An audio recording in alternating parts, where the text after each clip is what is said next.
민주당 대선 주자들의 마지막 TV 토론회가 어제 있었습니다. 이낙연 후보는 강공 모드로 전환했는데 잠이 안 온다는 겁니다. 이낙연 후보가 잠이 안 오는 이유는 무엇이었을까요?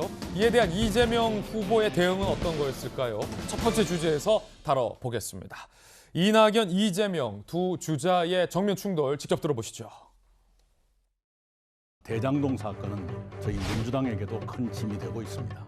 이런 불안한 상태를 계속 끌고 가면서 대통령 선거를 이길 수 있을 것인가 하는 걱정 때문에 때로는 밤잠이 오질 않습니다. 그런데 지난번 우리 토론회 때 이재명 후보와 추미애 후보께서는 호재다 이렇게 답변을 하셨어요. 제가 좀 놀랐습니다. 이낙연 후보님께서는 이제 저의 문제만 들여다보시니까 그런 것 같고요. 후보님은 민주당 소속 아닙니까? 그래서 이게 늘어난 거는 총리님 인정하시는 것처럼 정부 정책 잘못으로 땅값이 올라서 그런 거예요. 그 문제를 저한테 책임을 지지 말아주시기 바랍니다.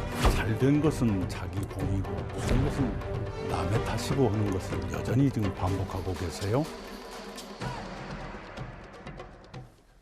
대선에 이길 수 있을지 솔직히 잠이 안 온다라고 직격탄을 날린 겁니다. 자, 그러자 이재명 지사의 답변 또한 날카로웠습니다.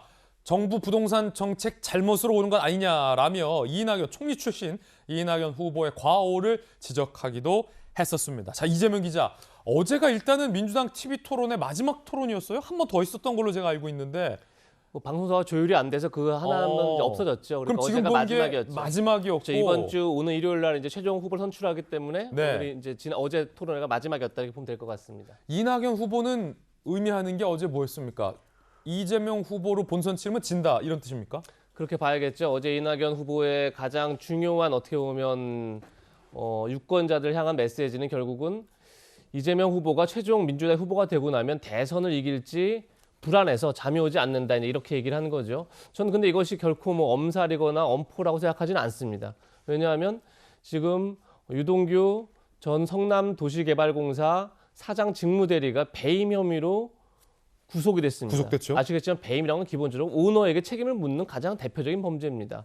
그러니까 중간 관리자나 아니면 실행자가 배임의 최종 책임자일 수는 없는 거죠. 그런 점에서 이재명 지사에 대한 수사가 불가피한 상황이다 이렇게 볼 수밖에 없는 거고, 그렇게 되면 만약에 근데 검찰이 이재명 지사에 대해서 수사를 안 할 경우에 그럼 당연히 국민의힘은 지속적으로 특검하자 요구할 거고 대선 내내 이제 그것이 계속 이슈화 되겠죠. 반대로 검찰이 이재명 지사를 소환한다면 그 자체가 정치적으로 굉장히 큰 부담이 되겠죠. 그러니까 어느 경우나 사실 민주당 입장에서는 이재명 후보가 지금 사실상 과반 이상의 득표를 거두면서 후보가 되는데 최종 후보가 되는데 굉장히 다가선 상황에서 네. 사실 민주당 지지자라면 당연히 걱정할 수밖에 없는 그런 상황이 아닐까 싶습니다. 그렇군요. 자, 또 한 번 충돌을 했습니다. 사과할 의향이 없냐라는 걸 두고 이낙연, 이재명 후보가 충돌했는데 그 대목 들어보시죠. 2015년 메르스 당시에 이재명 그 당시에 성남시장이셨죠. 이렇게 썼어요, SNS에. 병원장을 야단치거나 보건소장에게 떠넘기지 않고 100% 제가 다 책임집니다. 제가 성남시 최종 책임자이니까요. 이번 것하고 좀 다르지 않는가. 지금은 아직도 그 실상이 완벽하게 드러난 게 아니기 때문에 제가 그 과정을 좀 지켜보자 이렇게 말씀드린 것이고요. 우리 후보님도 전남지사 하시고 뭐 국회의원 하시고 총리 하실 때 그 휴하에 얼마나 많은 사고가 납니까? 그 점에 대해서도 총리님께서도 똑같이 한번 생각을 해봐 주시면 좋겠다는 생각이 듭니다. 이재명 후보처럼 그렇게 하지는 않았어요. 훨씬 더 깊게 사과를 드려요. 저는 경고 네, 잠깐만요. 굉장히 분위기가 냉랭했습니다.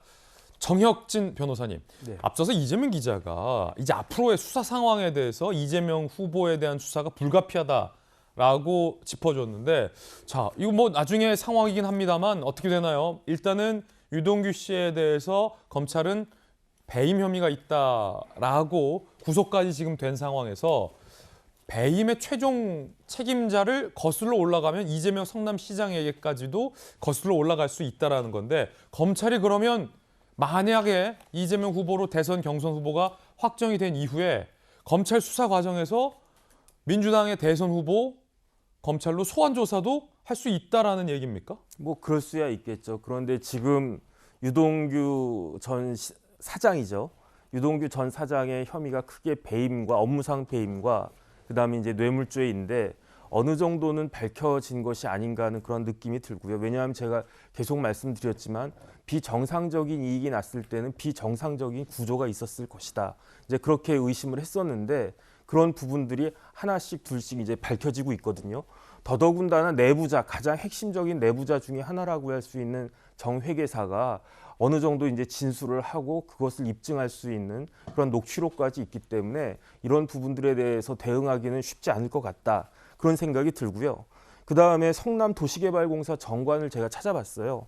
8조에 어떻게 되어 있냐면 사업의 집행이라고 하면서 공사는 다음 각 호의 사항에 대해서는 사전에 시장에게 성남시장에게 보고하여야 한다 이렇게 되어 있으면서 1호에 뭐가 있냐면 중요 재산의 취득 및 처분 이런 경우에는 시장한테 사전에 보고해야 된다.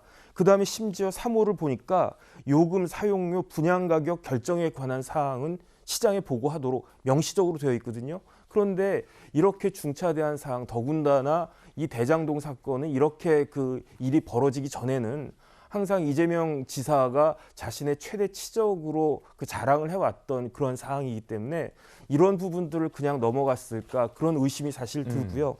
그 다음에 지금 뭐 인터넷에 떠돌고 있는 걸 보니까 이재명 지사가 2017년 1월 22일 날 트위터에 올렸는데 근데 이제 그 성남시를 순시하면서 올린 트위터인데 단돈 100만 원이 들어가는 예산 집행도 시장 결재 없이는 불가능하다. 이런 취지로 그 올렸더라고요.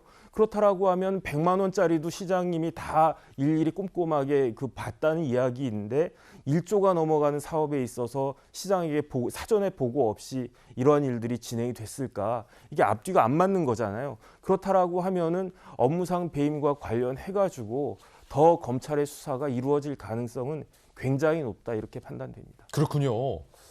자, 이재명 캠프에 또 전용기 의원 오늘 나오셨으니까 이재명 캠프는 이제 억울하다라는 입장이고 수사도 환영한다라고 하셨으니까 만약에 민주당의 대선 주자로 최종 결정이 된다면 그리고 그 이후에 만약에 검찰이 조사를 받아야 되니까 검찰로 나와라, 출두하라 라는 소환 요청을 한다면 이재명 후보는 혹시 어떻게 하실 계획이실까요? 네, 당연히 그 유동규 사장과 그 이재명 후보 간의 연결고리가 발견됐을 경우에는 당연히 수사를 받아야 된다는 것이 그것이 뭐 방침이기도 하고 원칙이기도 합니다. 아, 검찰 가겠다? 예, 지금까지 그 유동규 씨와 연결고리가 나오지 않았기 때문에 유동규 씨를 업무상 배임으로 이야기를 했던 것이고요. 방금 우리 정혁진 변호사님께서 말씀을 해주셨지만 시장이 다 뭐 보고를 받았다라는 것인데 이것은 그 화천대유가 어떻게 돈을 벌었는가 그리고 이 공영 개발이 어떻게 진행되는가를 분리해놓고 봐야 되는 사안입니다. 이 사람들이 뭐 분양가를 뭐 조작한다거나 이런 사안들을 막기 위해서 시장한테 보고를 하는 것이지 이것이 금액적으로 뭐 얼마의 이득을 받고 화천대유에서 돈을 얼마 가져가고 이런 내용들은 시장한테 알려줄 필요가 없는 내용이고 알아서도 안 되는 거고 만약에 그것을 알았을 경우에는 업무상 배임의 혐의가 충분히 연결고리가 입증되는 것이죠. 근데 지금까지 그 내용이 나오지 않았고 이것은 유동규의 뭐 일탈로 보고 있기 때문에 충분히 수사해서 밝혀야 된다 이렇게 보고 있습니다. 그렇군요. 검찰이 부르면 언제든지 협조해서 억울함을 밝히겠다라는 게 이재명 후보 측의 입장이다라는 말씀 해주셨고요.